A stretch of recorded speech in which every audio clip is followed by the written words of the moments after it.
The amount of stuff that you're doing, Leanne, I think I do a lot of things. Where is the stamina coming from? I don't know, Sharon, and I'm worried it's going to dry up. I just have to take to the bed is all I know. I sleep when I can. Yeah. I take a lot of magnesium. Oh. Same.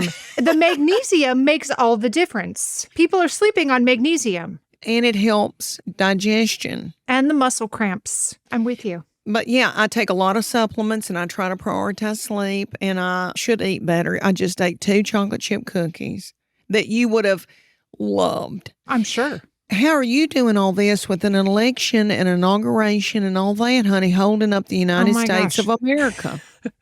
Sometimes it feels that way. And certainly it's not real, but it feels like that's how some people think that I'm supposed to fix everything.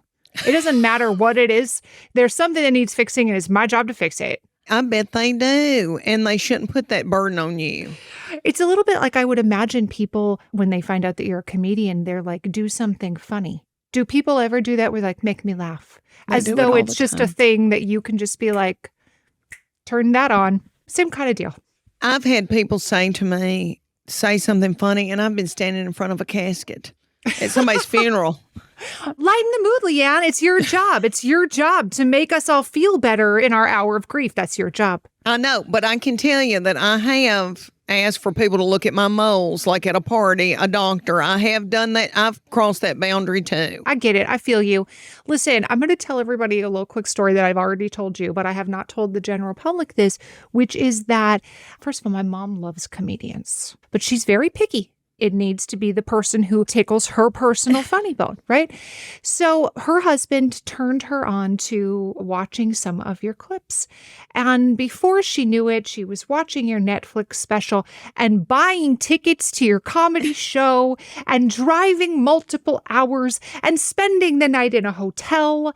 And, like so excited, we're going to go see Leanne Morgan. Coincidentally, my mom booked a room in the same hotel that you were staying in. And as she was getting on the elevator, who would be coming off the elevator but Leanne Morgan herself? You were getting off the elevator wearing a robe, and you asked my mom where the breakfast room was because you clearly wanted some coffee or something to eat. And my mom was like, I'm here to see you. And I told you this story, and my mom did go see you and loved it. And you immediately were like, well, what is your mom's address? Because I'm sending her a package. And you did. Most people would not actually follow through. She actually got a package, took picture, sent everybody she knew the pictures that she got of the package from Leanne Morgan. Her life that day was infinitely better because of the package that you mailed her. So I just had to tell everybody the story of how my mom saw you in a robe at the hotel as she was there to see you perform at your comedy show. But the reason I'm telling you this story again, even though I've told it to you before, I think it illustrates who you are, because who you are when nobody is watching is who you really are, right? But secondly, I just wanted you to know that what you do matters, that making people laugh actually is super important. It's not just for fun. It is fun, but it also is like an important thing that you're bringing to the world. So I just wanted to tell you that because I want you to know that what you do makes a difference. Thank you, Sharon. And I received that. And it's hard for me because I think, oh gosh, I've got to do better. I've got to do better for these precious women. But it keeps me going and it encourages me. And that is what has happened during this whole thing. Because I try to tell people in interviews, and somehow it's gotten messed up in my PR that people think that I just like all of a sudden this kooky mom started doing comedy in her 50s out in the parking lot. I have done comedy in a parking lot, don't get me wrong. But I started when my baby child was 18 months old. She just turned 27 last week. So I've been doing this a long time, and nobody cared, Sharon. For 20 years, nobody cared. I mean, it was all right. I made money, but it just means the world to me to think that your little mama was so tickled to see me. And that encourages me because it's been a long, hard road, honey, where nobody cared. Do you enjoy shopping recreationally?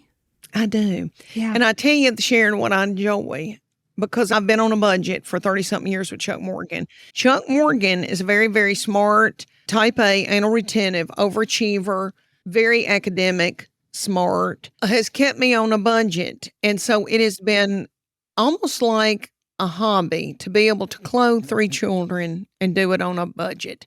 I still love a good hunt. I can't go out and spend full price on something. I'm a mama. And if this all gets bigger than it is, the movie's about to come out and I get recognized a lot everywhere I go, but I hope I can still go to a Costco.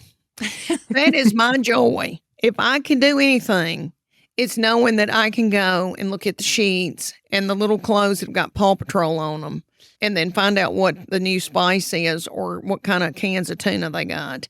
That, I'm not kidding, sets me on fire. I'd rather go to a Costco than I would a Saks Fifth Avenue. I mean, we love a deal. Yes, and it's just like I'm on a hunt. I love it. You like to buy in bulk. I do like to buy in bulk. I do like to know I got enough paper towels and toilet paper. That does set me on fire.